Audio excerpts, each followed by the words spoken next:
Greetings, Excellencies, distinguished guests, ladies and gentlemen. On behalf of the UAE Ministry of Economy and the Annual Investment Meeting, we'd like to welcome you all to the AIM Digital 2020, Small and Medium Enterprises Pillar. My name is Yasmin Shah, and I'll be your MC for today. Just a few technical reminding notes before we get started. If you experience any issues with your audio or video during the conference, just refresh your browser, and that should take care of everything. If you have any questions for our speakers or panel members, please do feel free to post your questions on the video wall, which is on the right-hand side of your screen. We will share with our speaker at the end of the session, and they will reply to you through the video wall or through the email afterwards. If you'd like to connect with our speakers, please move to the home lobby page. You can find the speaker by typing their names under Networking tab on the right-hand corner of your screen. We welcome all of our audience to interact with each other through our networking features. And also, please feel free to tag us on our social media handles with the hashtag AIMDigital. The MSME sector is a key pillar in the country's economic vision. These are considered foundations of the national economy, a catalyst for economic diversification, and an important source of employment generation in the country. It is also one of the main channels for building a knowledge-based competitive economy based on innovation and able to benefit from the scientific progress and developments of modern technology. This pillar will gather greatest minds to share their insights on how to help SMEs survive and thrive. Now, without further ado, let's warmly welcome His Excellency, Dr. Ahmad Belhoul Al-Falasi, who is the Minister of State for Entrepreneurship and Small and Medium Enterprises, United Arab Emirates, to deliver his opening remarks.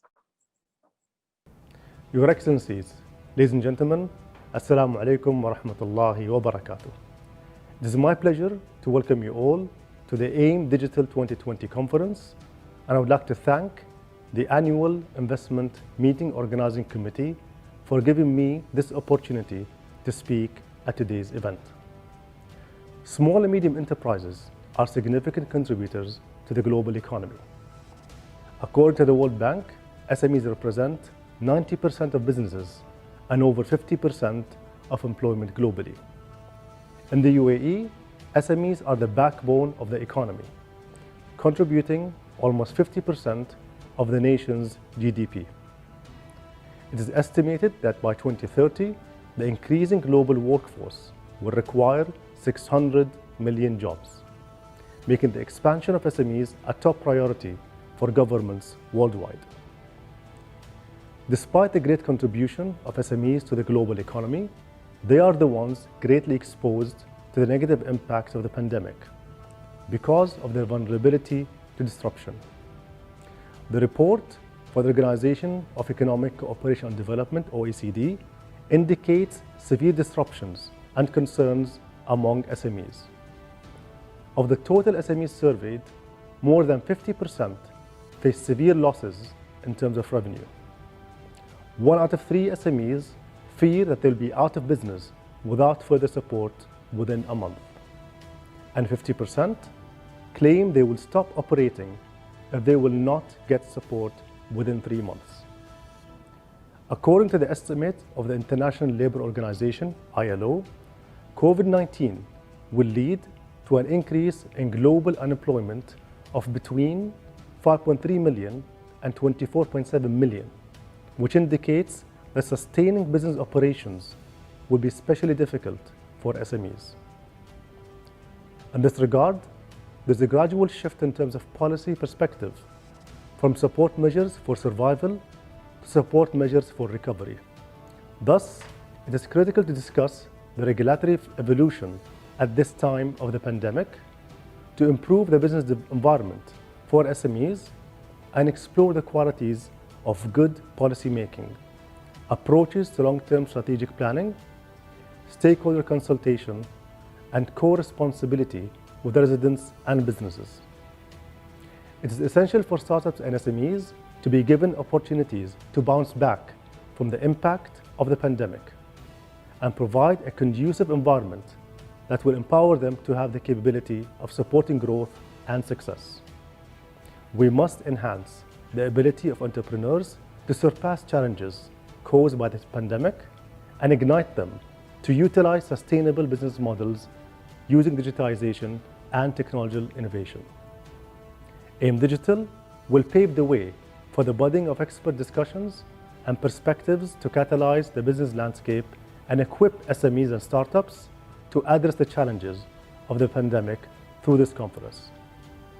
The event will also provide opportunities for SMEs to showcase their local products and services that will give international exposure, to present value proposition to a global audience, and to network with potential partners for future collaborations.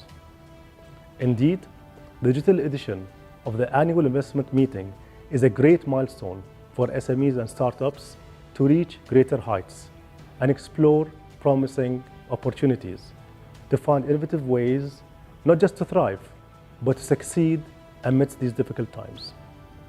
Thank you all very much, and I wish you all the best time and enjoyment in this conference. Thank you so much, Your Excellency, for sharing your key insights and vision. Followed by His Excellency's keynote speech, we would like to now dive more into policy decisions during and beyond this turbulent times. Our first SME pillar session is titled, Navigate Policy Decisions Beyond the Turbulent Times. This session will pose a series of questions. How is policy designated in practice to navigate during and beyond the pandemic? What instruments are available? How can more creative solutions be found? In seeking answers, the experts and officials will explore the qualities of good policymaking, approaches to longer-term strategic planning, stakeholder consultation, and co-responsibility with residents and businesses. Just a kind reminder, you can post questions and chat with each other on our chat wall. Now let's welcome our wonderful experts on stage. Good afternoon, ladies and gentlemen. It's a great honor to be chairing this discussion panel in the digital version of the annual investment meeting for the year 2020. As you can see from the title, our discussion is part of the SME pillar, and the topic is navigate policy decisions beyond turbulent times. Policymakers have always emphasized the importance of the SME sector. SMEs play a great role in driving growth, development in any economy. In addition, SMEs are considered the source of entrepreneurship and innovation. They also play a critical role in local and global value chains. During economically challenging times, SMEs have proven to be the cornerstone for sustainability.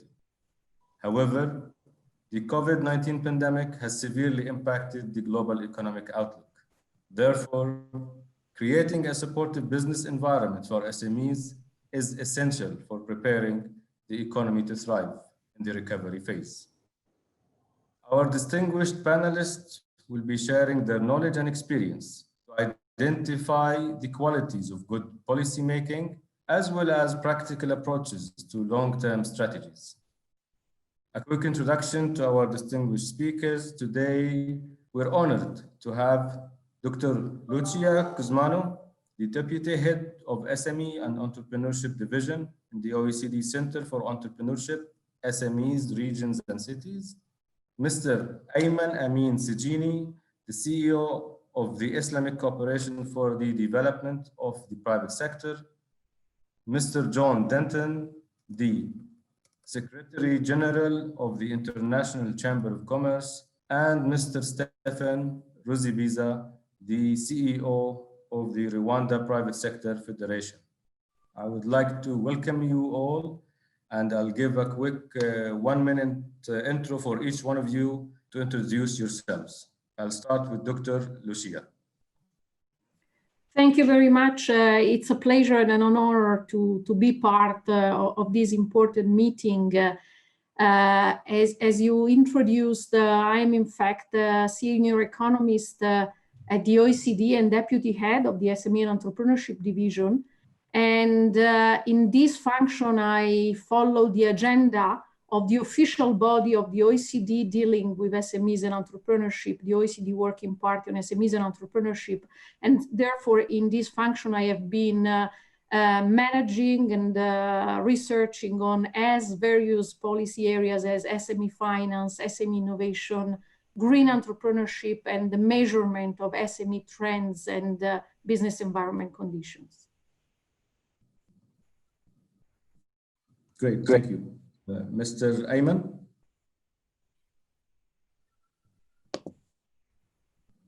Yes, my name is Sujini.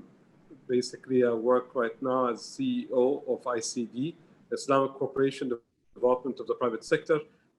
We have more than 55 member countries that goes from Indonesia, Malaysia, Sultan Brunei, and all the way to Pakistan. We go to Turkey, North Africa, from Egypt to Morocco, and West Africa, Senegal, and the 7 countries, Syria and Sub-Sahara. So it's a big footprint, as I say, and we support SMEs throughout our 119 financial institutions that we provide to their line of finance. Great, welcome. Mr. John. Thanks very much. I'm John Denton. I'm based in Paris. I'm an Australian, the first Australian to lead the International Chamber of Commerce in its 100 years of history. Our purpose is to enable business worldwide to secure peace, prosperity, and opportunity for all. In the context of COVID, and as we're quite a large organization, we're the institutional voice of 45 million businesses.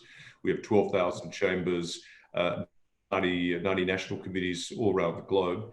We represent large to small companies, but with COVID, our first recognition was this was a real economy crisis. And so we've spent a lot of time arguing the case, particularly global policy levels, that the playbook needed here is one that actually supports and facilitates the real economy.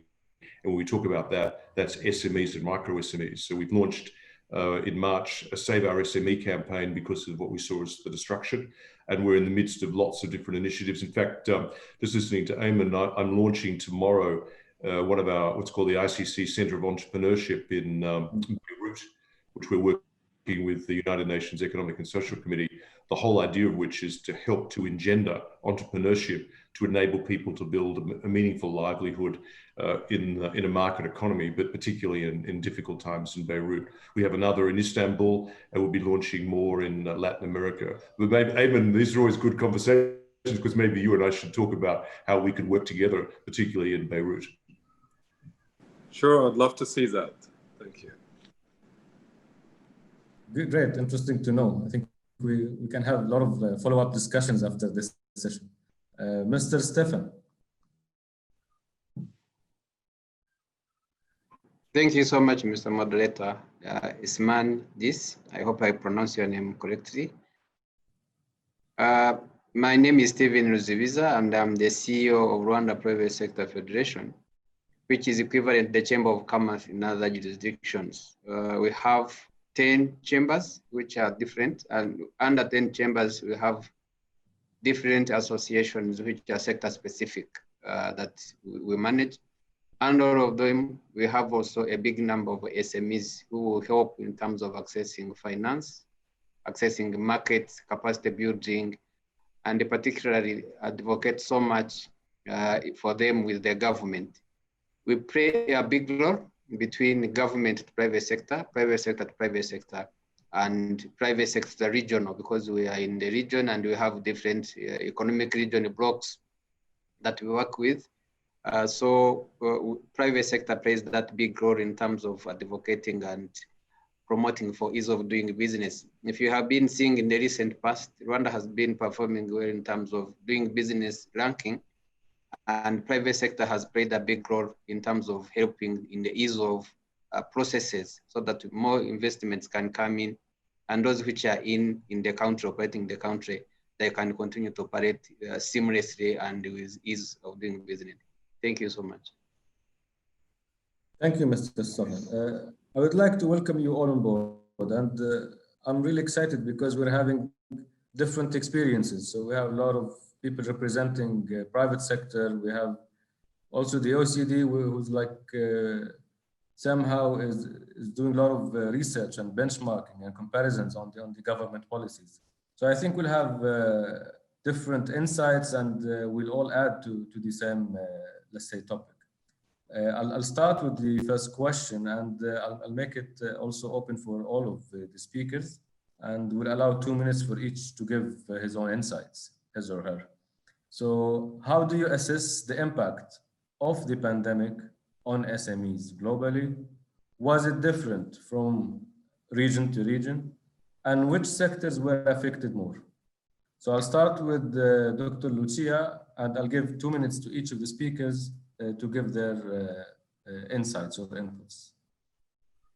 Thank you very much. Well, I think that John Denton highlighted it earlier. This has been a real economic crisis, and SMEs and entrepreneurs have been at the center of this crisis.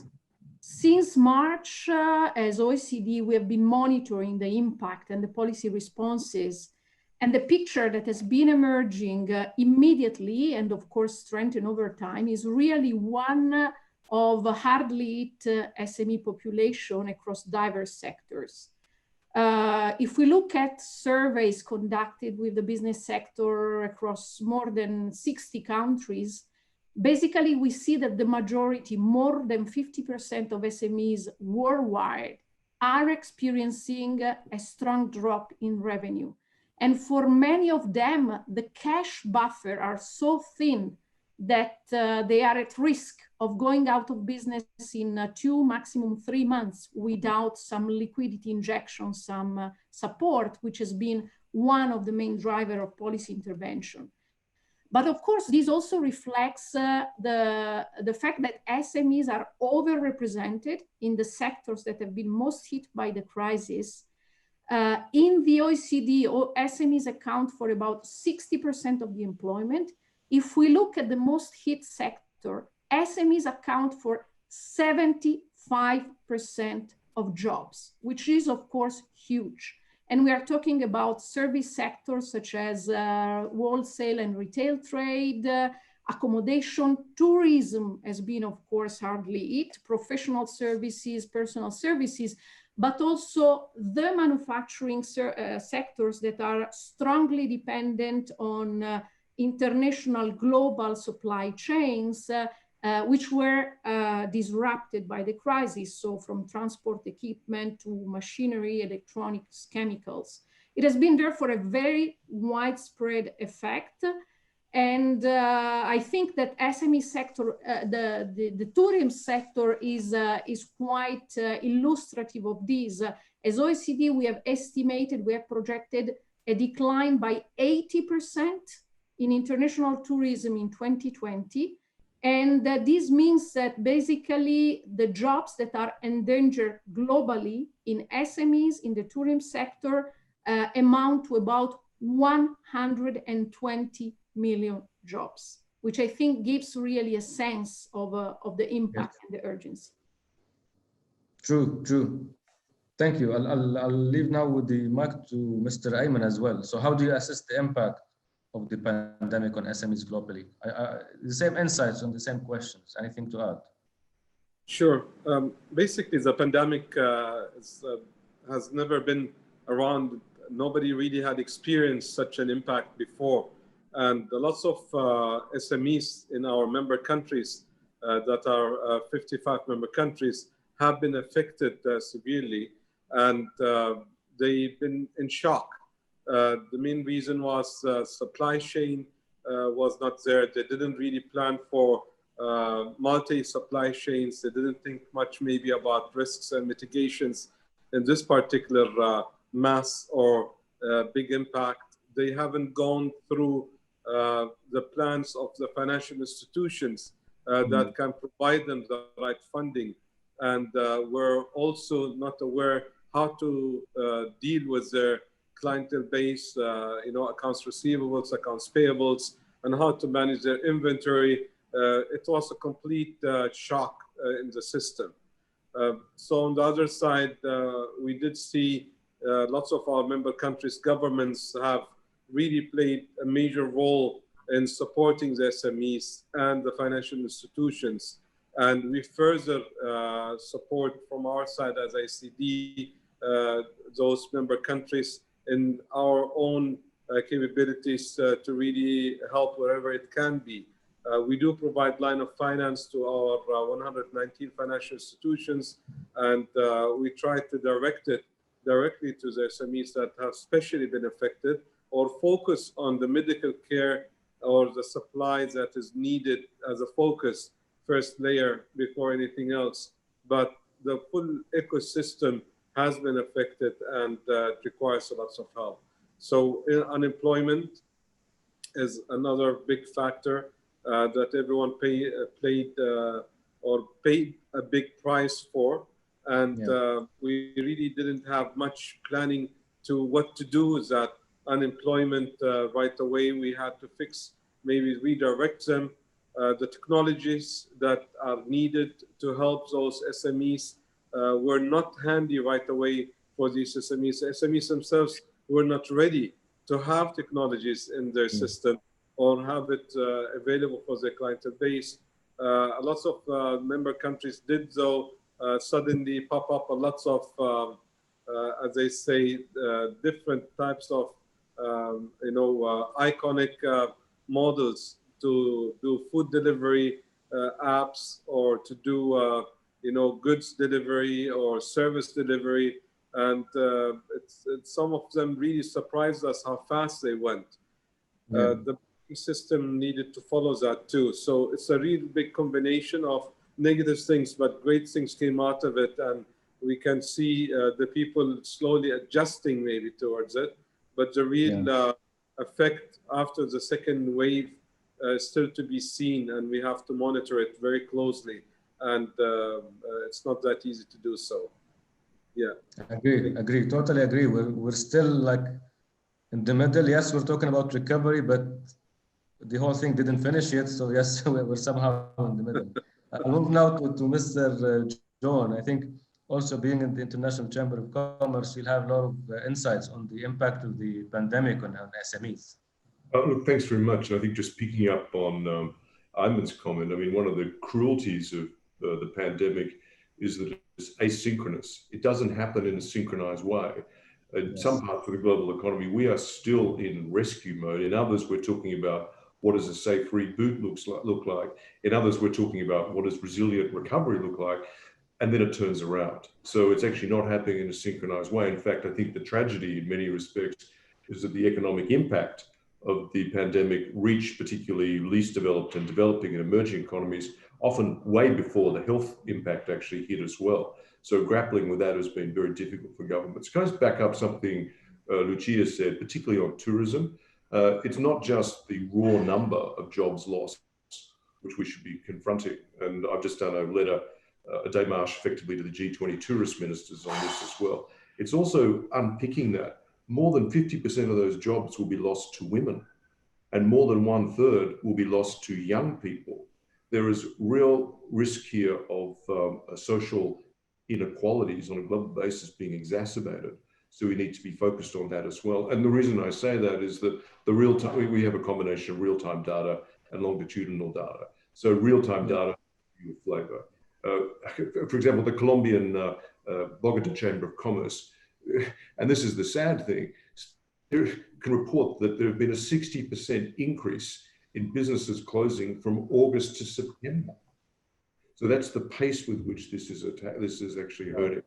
We've also just completed the first deep dive with the United Nations Capital Development Fund into the attitude of SMEs and micro SMEs in least developed countries. So it's the first major study down there. That's 2000, and it's real time. Sadly, what I can tell you is not good news, is actually the sentiment is very, very negative. So what we're seeing is more than almost 60% of SMEs and micro SMEs do not feel that they're going to be able to reopen their businesses. So it's a combination. We can see the speed with which it's happening in terms of real time and the sentiment, particularly in LDCs.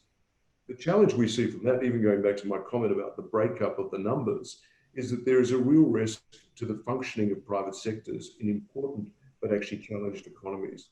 And we need to focus on that, which is why I think the international community, if it's genuinely serious about ensuring that the world as one is able to recover, needs to pay attention to creating the environment, but also creating the fiscal headroom to enable governments, particularly in LDCs and middle income economies, let's not forget that, to actually provide the stimulus that's required.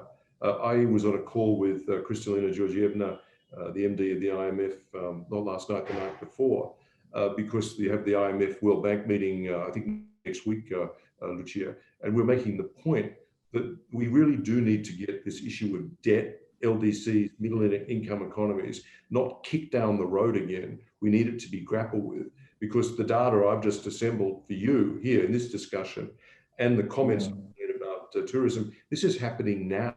It's not in the future, it's happening now. So if we want to recover, we need to grapple with these issues. Great. I think in one of the upcoming questions, we'll focus on the way forward, on even what to focus on in the recovery phase. I'll move now to also Mr. Stefan, maybe to share some insights on the impact of the pandemic from Rwanda, Africa, or any other insights you would like to add to the first question as well, Mr. Stefan. Thank you once again, moderator. The unfortunate part is that this thing came unplanned for. Nobody knew that this thing would happen. The last time the world experienced the epidemic is 102 years ago. We have seen the other diseases coming up, but people would have a warning that something is likely to happen. So to be caught unaware in the middle of economic trends that were going on, we had experiences like the economic pulling up, US versus China, the economic blocks fighting for it. So the pandemic came in the middle of other crises that were being handled differently. And all of a sudden, it's like, well, you have been fighting, but here I am, you have to find a way of addressing me. So it caught everyone off guard. The resources were scattered in different sections, and everyone a bit during the outbreak were in denial. Nobody wanted to accept that this is something which is coming and is going to have a big impact. Secondly, the world today is divided in economic blocks, and the blocks did not take a harmonized position so that they can address the challenge. And all this has dragged on, made it so hard for the management of the crisis. How best can we manage the crisis?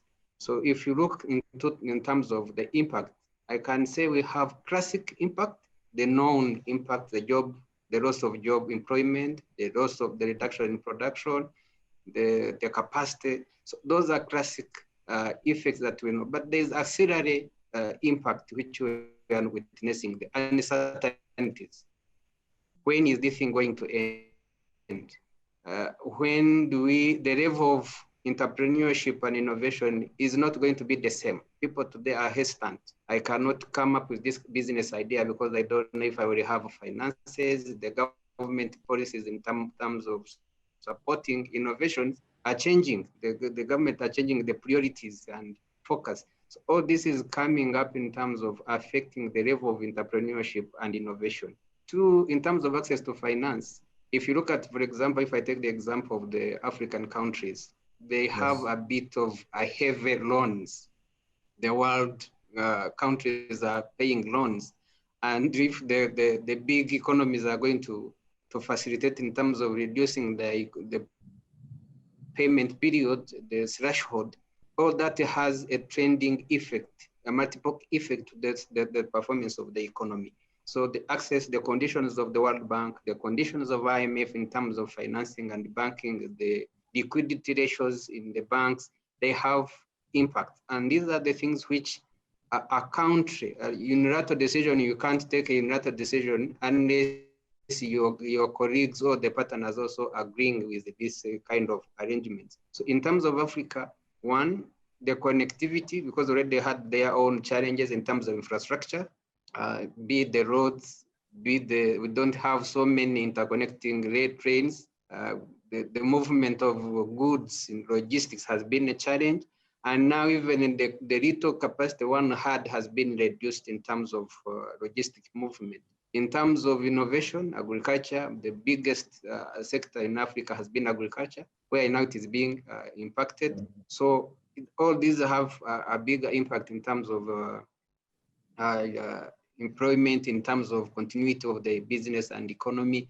access to finance. Banks are hesitant. They have to look at the risks more, assess the detail, and the banks are not yet in a agreed position to see if they can share the risks with the commercial banks. So all these have a big challenge. But more of the insights I will continue to bring them forward during the discussion.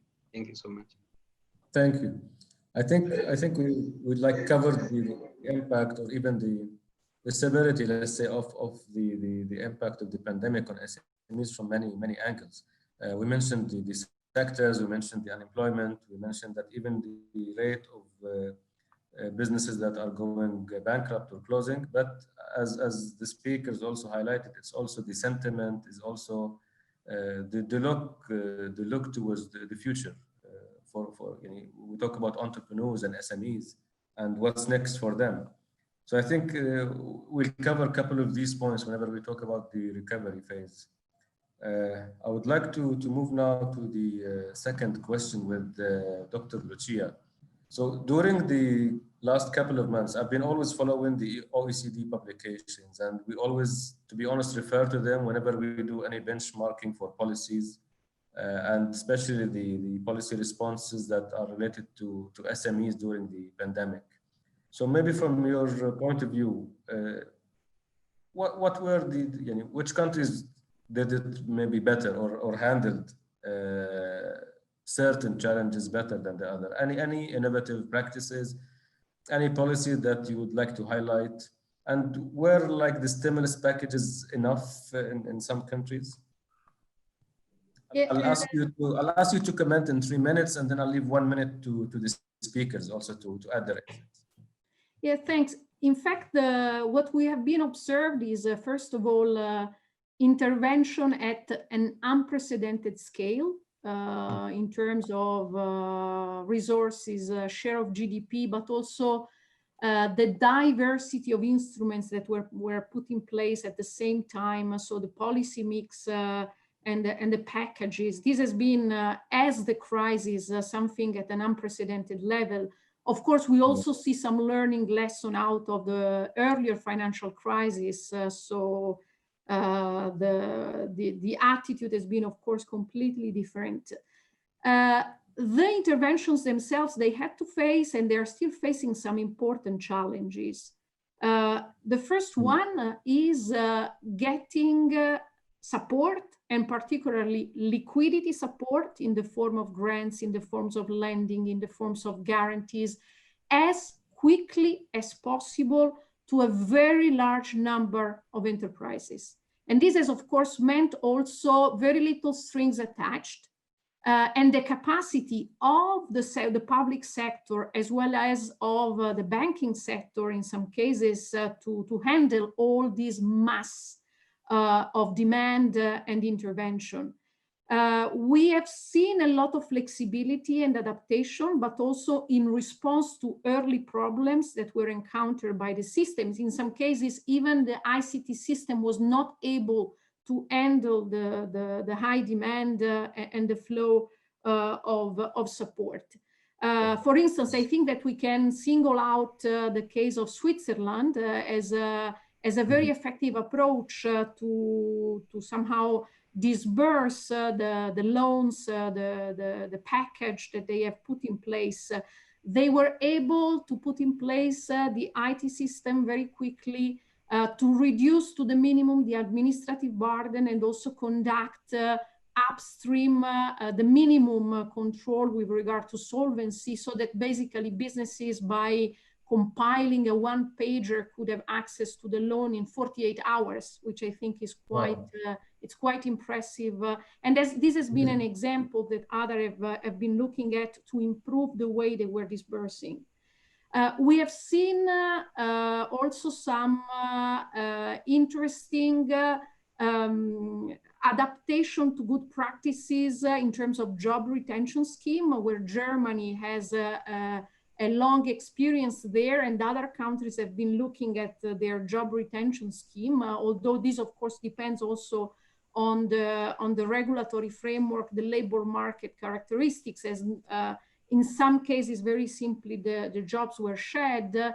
Typically in Europe, we have observed more job retention and more also business retention. John Danton highlighted earlier the case of Colombia and the very high number of bankruptcies or simply businesses going out of business. I think this has been very common, for instance, in the North America and Latin America. What we have seen in Europe is more a situation that has been frozen. We've also some intervention on the insolvency regime as not to get the businesses out. Of course, this will imply a piling up of very difficult situation going forward. Another difficult situation going forward, and that's my last point here, is the increasing debt for many small businesses. Many of the measures being put in place are measures related to debt instruments, loan guarantees, payment delays, direct lending. And this means, of course, also the risk that the current liquidity crisis turn into a solvency crisis in the near future. How much debt many of these SMEs can stand.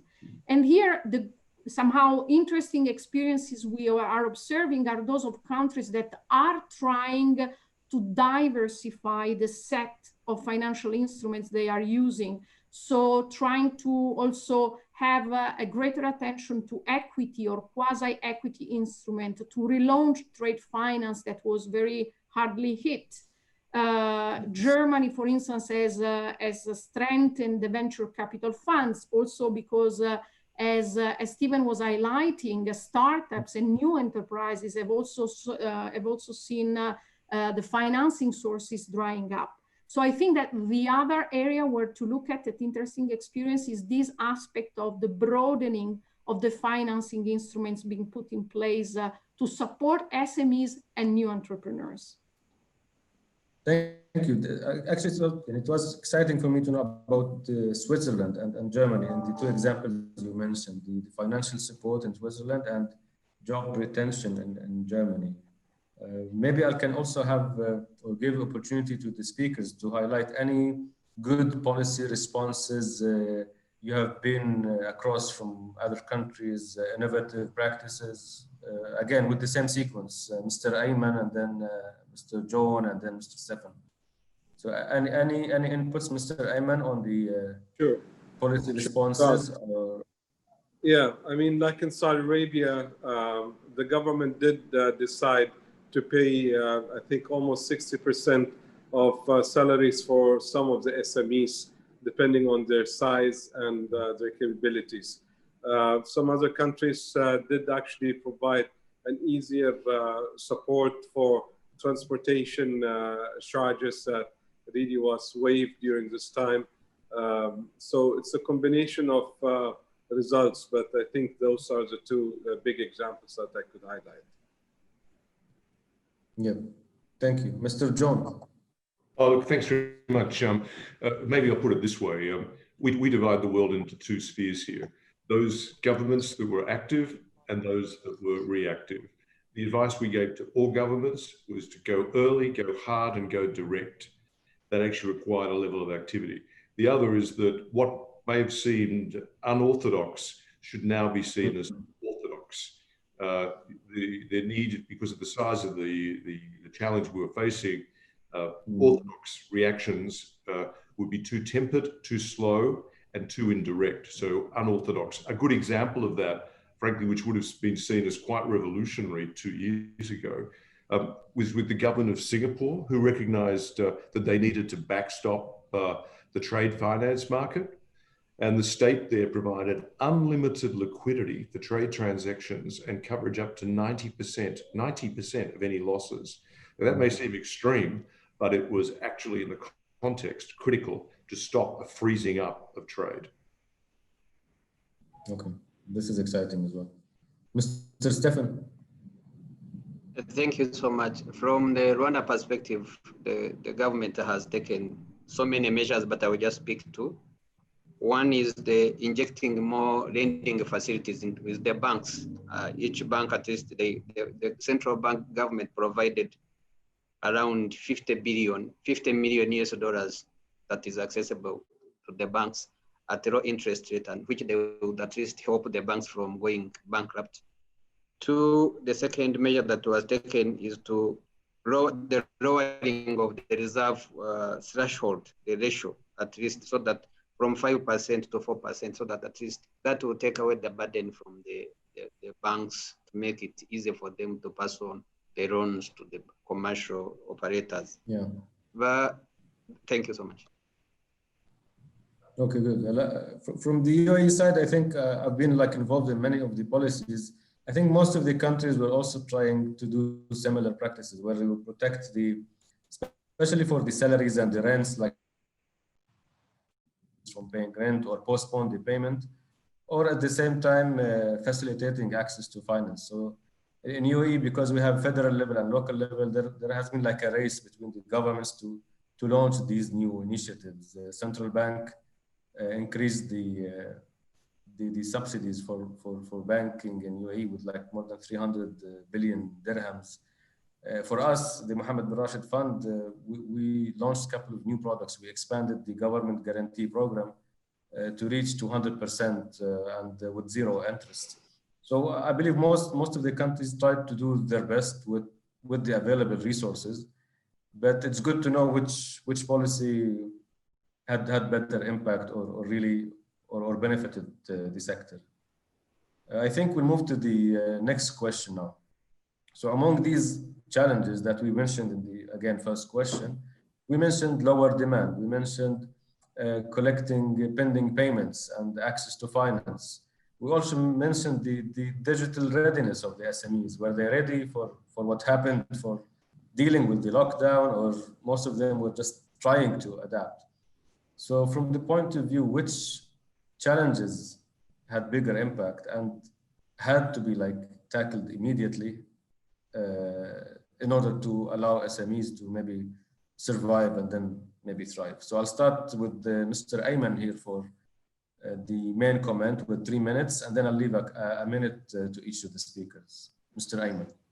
Sure, thank you very much. I think the biggest challenge that SMEs have been facing is basically the lockdown. Yes. And that's really the biggest of all. So that more or less caused a huge, as they say, shake in their capabilities in providing the services or the goods that they usually have. They usually are small shops, they're corner shops, and they usually were used to having walk-in clients. And it wasn't entertaining clients through technologies and so on. And they basically are overwhelmed in trying to find ways to reach out to their clientele base, find ways how to deliver their goods and services and food or so on to their clientele base and make it an attractive proposition to have it delivered. But lots of them, more or less, have been facing really, as they say, a dilemma between wanting to stay safe, wanting to obey with the lockdown, but yet they needed to, of course, go around in town and really get their supplies and create their goods and delivering it to the clients. So these three basic steps have been really the biggest challenge in getting it done right. So I think the banks on the other side have been asked by central banks in lots of our member countries to delay payments up to 6 months. And now I think there is a second round of another 6 months. Yes. The banks themselves are also puzzled how to deal with that because, as you know, IFRS 9 has not been that comfortable or easy or giving a break on what's the reality of NPLs and how to count for it. Because according to the standard, 1 day delay, you have to provision it right away.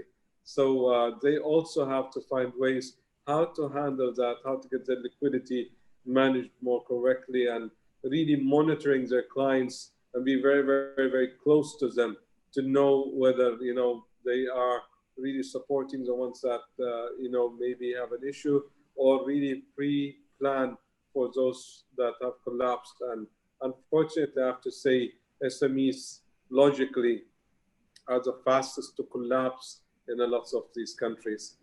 We do have a special structure that we call a BRAVE project or BRAVE product.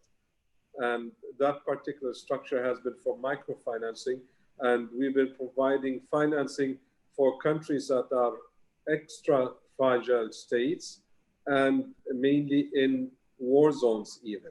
So, and the reason why we did that is because usually after the war, like in Yemen, we had to support the SMEs during this time period, because once the war is ended, usually the SMEs, if you don't support them, they will collapse and it will take a country 20 years to get back.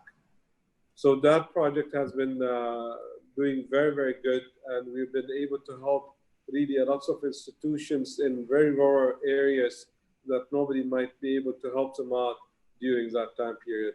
So we don't want to say that we were ready for COVID-19, but we had a lot of similar plans whereby due to more than 50% of my 55 member countries are considered fragile states, and we've been handling similar kind of challenges throughout our normal time, which became now even more, of course, due to COVID-19. Yep. So yeah, again, I mean, the challenges, I mean, I think most of the speakers will share similar opinions, and it's good that each one of us will highlight an area or the way or the angle he was maybe more involved with. So I'll give, like, again, a minute for each speaker to comment on the key challenges. And we mentioned lower demand, the lockdown, and the pending payments, digital readiness. So maybe Lucia, I'll start with you and then move to John and Stefan. I fully agree that the lockdown and the drop in demand were the main challenges. For some areas, in some regions, in some sectors, SMEs didn't have much choice. They had to close down. We're just living in Paris, a second semi-lockdown, where basically bars had to close now for 15 days and restaurants have to implement particular measures. So in some cases, there was no choice, and that meant all of a sudden an hemorrhage of cash, a cash crisis. Therefore, the liquidity injection by governments. In other cases where activity was possible, is still possible, however, for SMEs adapting demands, taking on extra cost, knowing that they have a choice between either closing down or waiting for better times, or keeping their activity running, and so keeping also their client base, their relationship with the suppliers, but at an extra cost. And in part of this extra cost, I think, is also related to the fact that many were not ready to shift all of a sudden to digital tools, to teleworking, for instance, so to working at distance. So they had to make the investment in ICT, they had to make the investment in skills, and they had to make the investments in training. This is also an area where some more unorthodox measure was taken. I think we have there some good example of countries that, as of the first days, looked at this type of more structural intervention. I think Korea is a good example. The very first week the crisis erupted, one of the main measures they took was to broaden a program that already existed for brick and mortar shops to go online. So how do you accompany SMEs not only in having their window on the internet, but also being able to effectively use it? And this, of course, implies more a question of changing the business model, changing entirely the work organization, and transitioning to a fully digital model, which for many SMEs is still a big challenge. I think Korea was also one of the examples we looked at, especially in increasing the digital readiness of SMEs. I mean, in Dubai, we had a similar initiative to put everyone online, on one app, and it was done again in a great or a short period of time. But as you said, adapting and dealing with SMEs is always different because they all have different backgrounds, they have different skill sets, and they need like the extra support. Mr. John, your inputs also on the challenges faced by the SMEs. Well, thanks so much, Esma. I think you've given a pretty impressive list of challenges, but maybe I'll just respond maybe a little conceptually. So earlier in my previous response, I kind of divided the world into those who are active and those who are reactive. Looking at those who are active, from the way I see it, the way we see it, those governments that were actually able to take a more integrated response, bearing in mind the need to actually integrate the way in which we handle the actual lack of mobility caused by the pandemic and the need to support the economy, and actually not responding in a sense to, I'll put it directly, rent seekers or loud voices, but actually thinking about in a more integrated manner. So if I actually think about it, because you know we do a lot of work with Ahmad at the Dubai Chamber of Commerce, because he's on our board and he chairs the ICC World Chambers Federation. We would say that UAE has actually got a pretty good and coherent integrated response. So they integrate testing in terms of the ability of people to make it easy for people to move around. They actually worked very hard on that. They looked at customs duties. They prioritized these sorts of things. They looked at other tax relief, etc. And they've even got different forms of short and medium-term mobilization and support for SMEs and micro SMEs. So the coherence of it is actually creates a compelling narrative, which I think is also supportive of confidence in the end. So as I said, conceptually, that is an important element about grappling with the future. Can I just quickly pick up on something that Ahmad says, because just listening to him, the level of crossover between what we're doing and what the Islamic Fund is doing is just extraordinary. We are very focused in terms of supporting fragile states, market economies there, and in particular building the private sector. Whilst we're launching in Beirut on Friday, our Center for Entrepreneurship, that is actually designed to be a pan-Arab Center of Entrepreneurship. The idea in a way that the ICC is kind of like the Red Cross of international business. Our aim is to actually support and help mobilize SMEs and individuals to build their futures in a market-based economy. We're here to save that. And I think, Ahmad, when I hear you speak, why didn't we talk before? I think it's a great chance for us to pick it up from here, and definitely we need to probably call each other right after this call. Fantastic. I think we'll have another session next week to see the updates, yeah? Yeah, we'll keep you updated. I'll move on with Mr. Stefan again. Your insight on the key challenges for SMEs, maybe from like your point of view in Rwanda or Africa, please. Thank you so much once again. Maybe let's put it into perspective. Why are we focusing so much on SMEs? We have even other operators in the businesses, but why pay particular attention to SMEs? SMEs, apart from being the biggest percentage or taking the big number in terms of business operators, but they're also the biggest consumers of services. They consume insurances, they consume finances from banks, they consume different services. They are the biggest consumers of services. Others provide provisions. Two, they are the biggest providers of employment and job creation. Now, during this pandemic, we have seen a reduction in supply chain. That means movement of goods and the movement of services and people, of course. So if these have been impacted, irrespective of what I agree with John, that there are countries which have been active and proactive in these things. And some countries have taken integrated positions, harmonized measures. Now, harmonized measures that are in one economic bloc in one region, today the world is a global village. Whatever happens in EU will have a repercussion impact in Africa. Whatever happens will have a repercussion in China. So because today the world is connected in one way or the other, whether we want it or not. Now, today SMEs at different levels, they have been affected in terms of accessing finance, limitation of supplies, even production. The companies are producing below their capacity, not because they don't have machines, but because the industry inputs can no longer reach their factories, the employers you can no longer use the employment at their full capacity. You either, because of the measures taken by the countries, some have been allowed to retain 50%, and 50% has to work from home.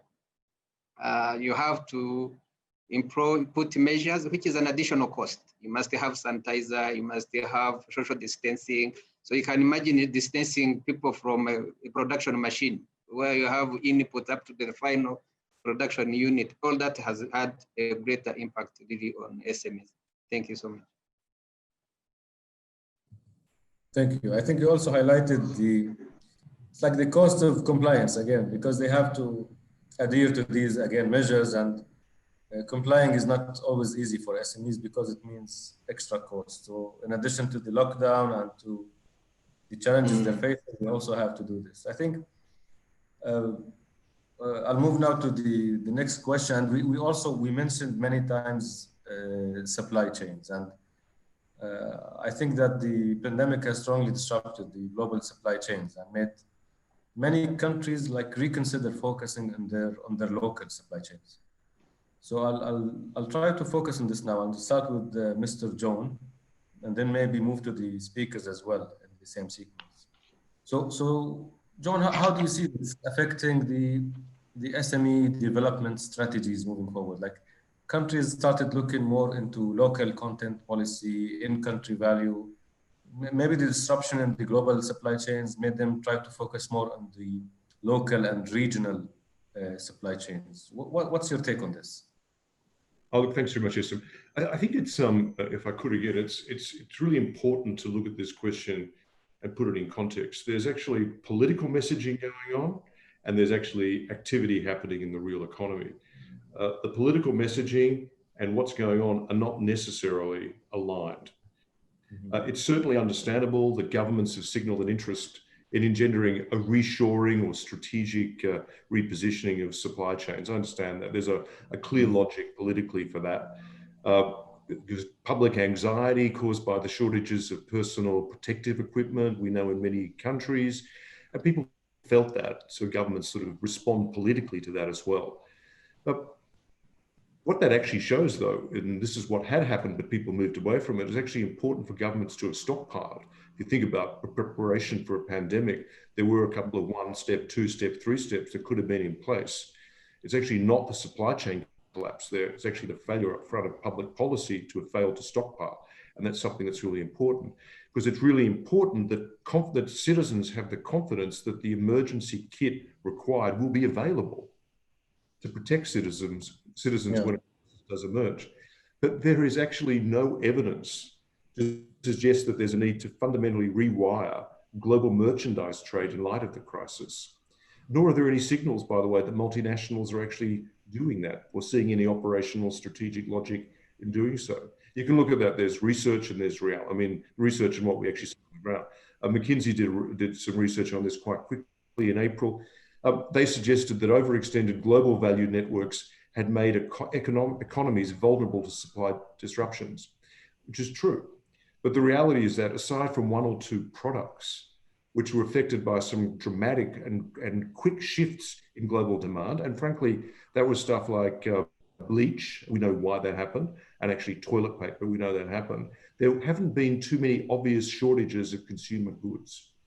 Logistic networks have, to be sure, faced disruption along the way, but they've largely proved sufficiently robust and innovative to get goods where they need to be when they're needed, and without delivery delays causing major outages to supply chains. It's actually a remarkable story of private sector ingenuity in the way in which supply chains have been able to recreate themselves in the midst of a crisis to enable people to have access to goods. The other thing in terms of just being logical here, yes, governments have made announcements about reshoring, have made available funds. I mean, Japan has made available a significant amount of funds for reshoring. They call it slightly differently. They call it configuration of a production chain to allow more local access. But what's interesting is the response. Very few companies have actually taken up that fund or actually accessed that fund, which tells you that the political messaging and the reality are actually not aligned here. Multinational corporations or large corporations are actually preferring to do things as they see fit to ensure the operation of their supply chain. And after all, they're kind of the ones who know how to make those supply chains operate. Governments struggle to actually have effectively functioning supply chains. And there's some really fundamental reasons why that happens. First is that factories, machineries, and human capital just don't spring out of the ground overnight, nor can they be built without considerable upfront cost, consultation, all sorts of things. And setting aside the most basic of manufacturing operations, the proponents of reshoring or strategic repositioning seem to have a grossly outdated or anachronistic understanding of how these value chains actually work. And they don't understand the capex and the skills required for actual production in some areas. Just think about this. How can those multinational corporations who have devolved responsibilities for product innovation and R&D down to the suppliers with whom they have long-term relationships, because that's how a value chain operates, suddenly transfer those relationships somewhere else, an ecosystem that doesn't even exist? So common sense prevails and business logic prevails, not political messaging. There is simply no commercial logic to doing that. Of course, there will be some shifts. Some people will actually look at building further resilience. Of course, they will into the supply chains. There have been some fragilities revealed. What that may ultimately end up doing with companies, though, is that they'll end up diversifying the countries from which they source. But that's very different from actually moving completely to localized supply. So we'll see some textile manufacturers, and this is reality, will move some of their production from Bangladesh to Mexico, depending on the proximity of the market, particularly if you're a US player in this sort of stuff. So we'll see that. But the way to respond to that is not through the political reconfiguration of supply chains. It's actually by SMEs who participate in those supply chains, enabling themselves and being helped to actually engage in those supply chains. And frankly, it's going to come down to digitalization. We talked about it earlier in the discussions. Our friend from Rwanda, Ahmad's talked, and Cheers talked about it as well. Digitization is going to be critical here. And it's shown, because that's shown that it's absolutely essential for business continuity. And it offers the opportunity to lower costs and increase access to finance. These are really important aspects. And what we've seen is that multinationals have actually accelerated their access to digitization, and it's going to become increasingly important for SMEs to be able to respond and align and actually have that skill so they can participate in those supply chains and the broader value chain ecosystem that supports them as well. We've recently committed to the digitization of 5 million SMEs and micro SMEs globally because we see this as so important. That's actually, by the way, Ahmad, that's actually part of our Centers for Entrepreneurship. That's when we're working with Facebook, Alibaba, any platform we can find to crowd that in. But importantly, we've also launched a flagship initiative because one of my aims in supporting SMEs here to digitize is to actually take the trading world as we know it from analog to digital. One thing that's missing here is an ecosystem of digital standards that can enable interoperability. So we announced and launched about 2 weeks ago what is called the ICC Digital Standards Initiative. We're based out of Singapore, really just for logistical reasons. And we definitely invite UAE, anyone to join us in this, because without digital standards, we will not be able to have the ecosystem which can support the SMEs that is so critical here. And frankly, governments have proven unable to do it. So it stands to organizations like the ICC, whose job is to enable business to stand up. So that's what we're doing. And we'd love to have more support, have the support of UAE and other, the Islamic group and Africa as well. We're working with the African Continental Free Trade Agreement guys in Accra and through our own networks in Sub-Saharan Africa. So it's an open invitation to everyone. I think this is great. I mean, the points you highlighted are really, really important. And I like the different maybe perspective to look at the whole issue of supply chains. And maybe, yes, as you said, there is the political messages, there is the intentions, there is the long-term plans, but there is also the reality and how business and that the commercials really work. So just because of the lack of time, maybe I would like to hear from the panelists, like 1 minute each on the disruption happened in the supply chains and how do you see the future for SMEs?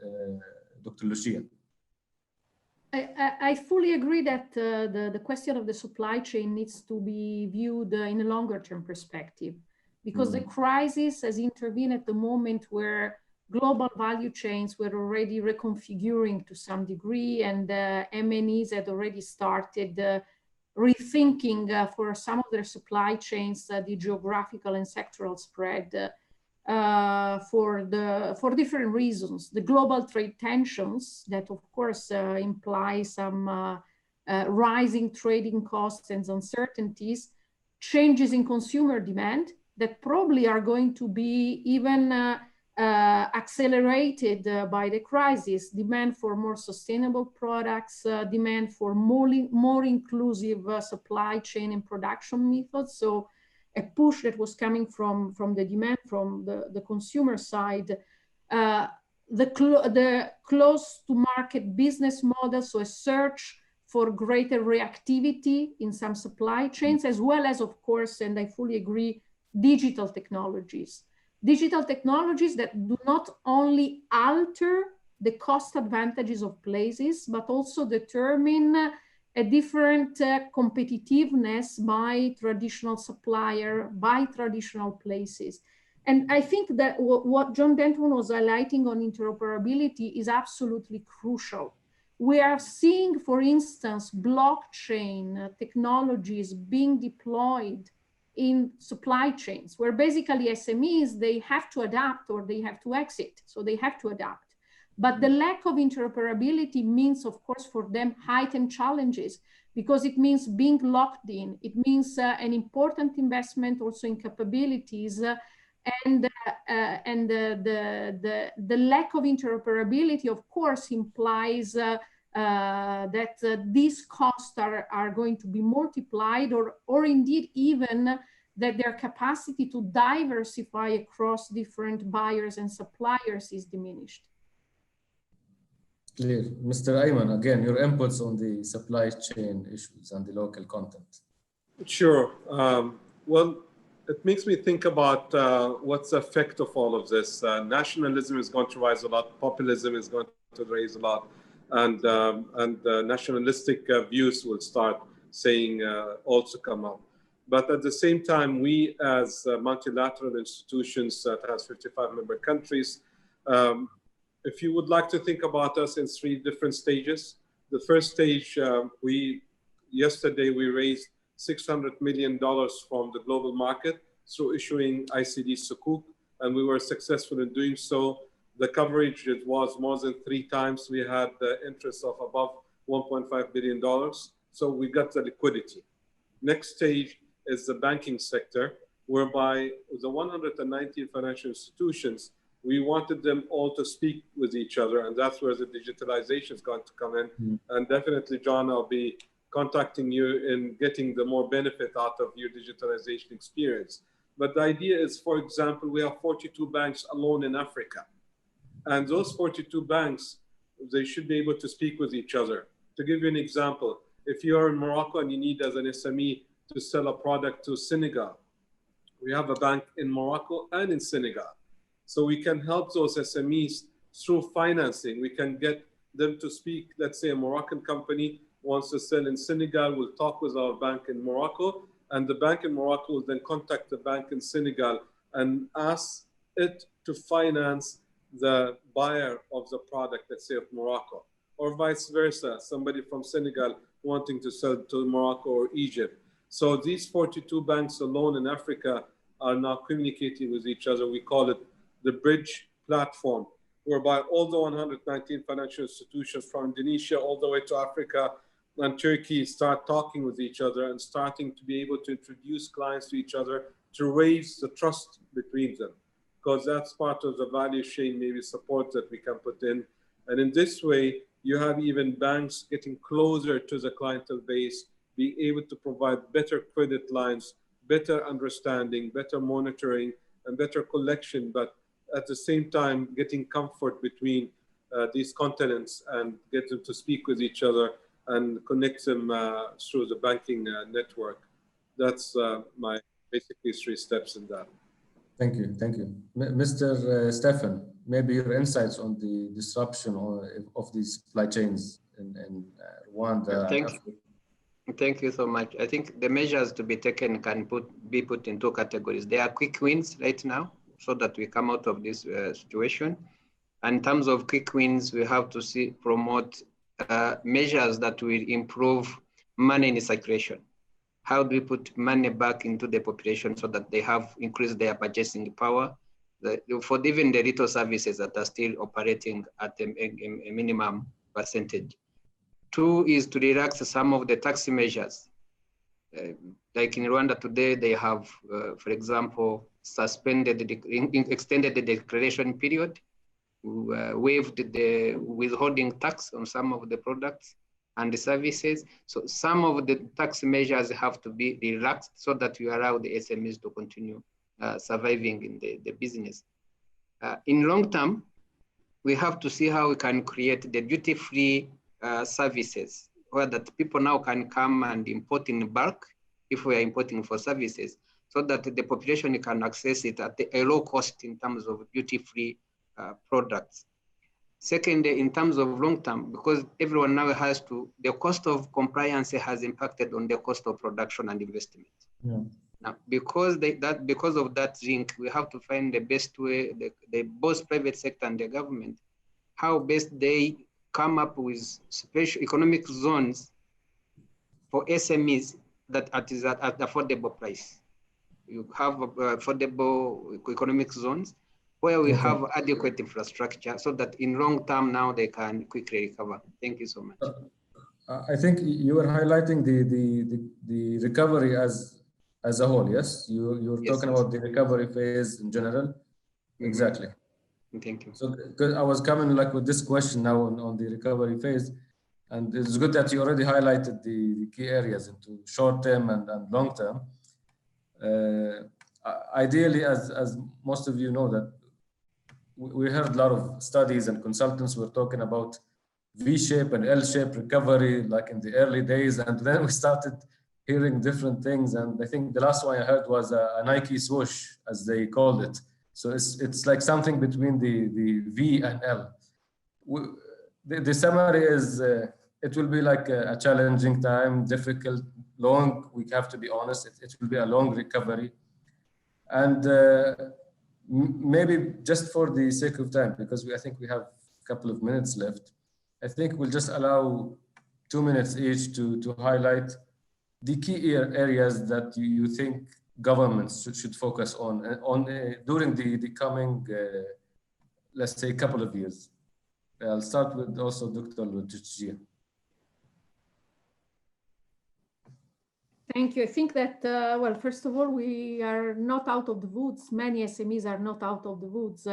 So it's true that we are already projected towards structural policies to increase resilience, agility, adaptability, but we face still the reality that despite the massive intervention for many SMEs, the discontinuity in this intervention right now could mean that they just go out of business.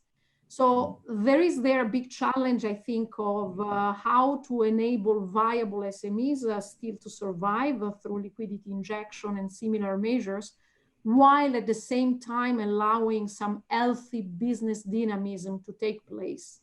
How to enable, let's say, in the least harmful way, unproductive businesses to go out, how to retrain the workers, how to enable entrepreneurs to have a second chance. So I think that going forward, this aspect of sustaining business dynamism through second chance for entrepreneurs, enhancing insolvency regimes is going to be more and more important as more firms will be inevitably in a challenging financial situation. And there is an area where also we have seen that reforms have slowed down a lot over the past decades. So it's still difficult for many entrepreneurs in many countries to survive failures and start again. And then I think that the other major priority is digitalization. That was clearly a wake-up call. It's not a choice anymore. It's not a choice for government in the delivery of their services, in the priorities that they set for the small business sector, and it's not more a choice for businesses. Many entrepreneurs, I think, have shown their capacity to rebound very quickly, to adapt, being very agile. How many of us would think that we were going to be connected through Zoom, and this has become the reality, and similarly for many businesses. But this is the short-term response. Transitioning to a real digital business zero model that can benefit from the digital economy is much more than teleworking or a Zoom meeting. So I think this is going to be the absolute priority for governments going forward and for the investments of SMEs. Thank you. Thank you. Mr. Ayman, yes. Sure. I think if I can take it into two parts, one is the SMEs themselves, and one is the government in that sense. So SMEs by nature, they're small and medium-sized ships. And unlike big ships, they can actually turn around much faster, and they can be more flexible much faster. So that's needed to be done. But they cannot really sustain through volatility, and they need the government to give them that base, that support. And the governments can give them a lot of, as I say, agility through putting policies that maybe have tax reductions. Maybe it will have some improvements in reducing some of the processes, bureaucracies that they need to go through. In some other cases, really provide big training centers for e-commerce and really get them up to the date of what fintech is all about and how to make use of it. And some maybe have to go all the way to cryptocurrencies and really understand how that can help the businesses and have the financial inclusion of some of their clientele base through the financial institutions, and indirectly then go to the clientele base. Some governments became fully digitalized during this time period, which also made it easy for companies to really go through it. Again, I have to pause for Saudi Arabia to be actually one of the most advanced digitalized governments, and they have done really great in doing so. And you can now turn around with companies' needs and employment, hiring, or if it's required, processes to go much faster than ever before. So these are probably some of the simple needs that are there and are required. Thank you. Thank you. Mr. John. Look, thanks very much, Hassan. And unfortunately, I'll have to jump off the call as soon as I've made my comments. Apologies about that. But first of all, I agree with the very practical outline of policy reforms that are required. But just thinking about the outlook, and Sam, you put it extremely well, though it is actually always frightening to hear it. And as I said, I talked to the MD of the IMF. Now, the IMF will release its outlook next week. We expect it to reveal a further deterioration, and quite a serious deterioration. When you think about it from the perspective we have, we actually think that there's some really challenging issues emerging about a full-blown debt crisis. And we do think that governments need to acknowledge that. And we're very grateful to the Kingdom of Saudi Arabia for its leadership of the G20. But it's fair to say that the G20 can't kick this can down the road again. They need to grapple with this issue of access to debt relief and debt support for emerging LDCs, fragile economies, and they need to do it now. We can't wait, because we actually do see the contours of a major debt crisis. And the problem with that is that the swoosh will go flat, the V will go flat, and May will be negative. And so we think the G20 economies, and we would certainly welcome further support from all the people on this call in arguing that case to the G20, that action is required now to governments in need so that they can support their balance sheet, so they can get that support out in the real economy. We don't want a full-blown debt crisis on a global basis. And I thank you, and I apologize for now having to leave the call, but it's been great to spend time with you. And we've got so much more work to do, Ahmad. We look forward to it. Yeah, stay in touch. Definitely, I'll reach out to you. Thank you. Thank you. It was a great pleasure. I'll just have a minute for Mr. Stefan for your final comments or any additional points you would like to add. Thank you so much. I'll be brief.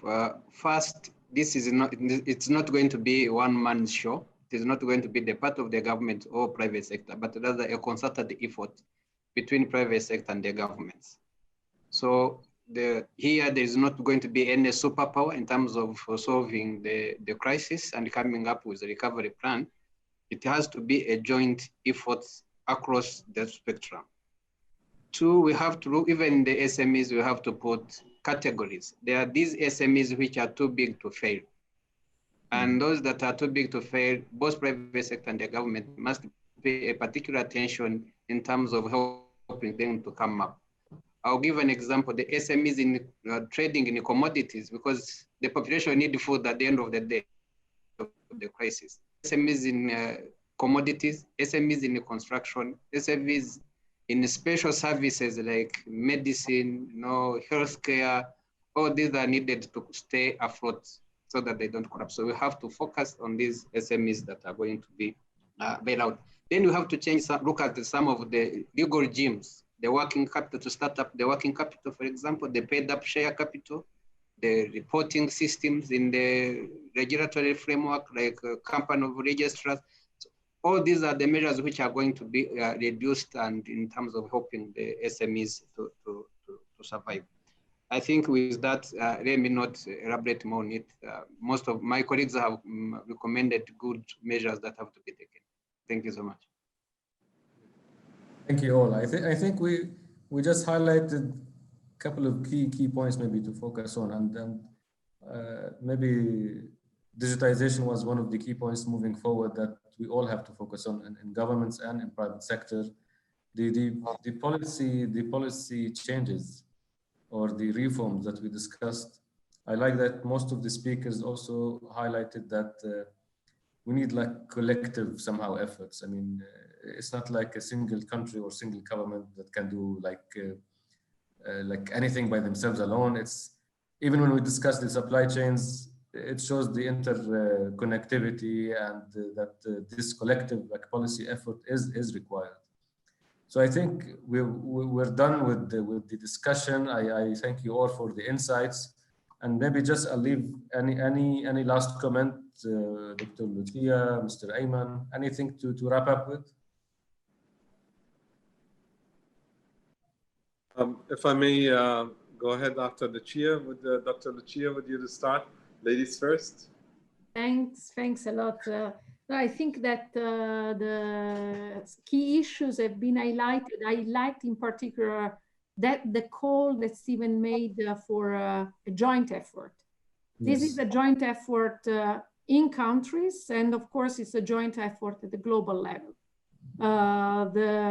This crisis has highlighted how unprepared individual countries, but also the international system was to face an event, an unexpected event out of maybe a small incident. So we had the famous the black swan happening. So going forward, I think it will be important that at the country level, but also at the international level, risk management is improved and coordination mechanisms are put in place so that the next crisis, let's say, all the system and of course also the small businesses will be better prepared. Okay. Ayman? Yes, well, first of all, I think this is great what is going on in this conference alone. We can all be actually partners, and this is the most important part. We can't do it alone, and I don't think anyone of us as a group should do it on their own, and partnership should be the name of the game, and we should all work together in getting out to those markets and really help out and really find the best solutions as a group. And as a group, approaching it will make it even stronger and better than ever. So I think we have a great chance for success. And I really wish you all, what we can do, and stay safe. Okay, thank you. I think I wouldn't say it even better. So you did a great closure for the session. I would like to thank you all, Mr. Ayman, Dr. Lucia, Mr. Stefan. This has been really great.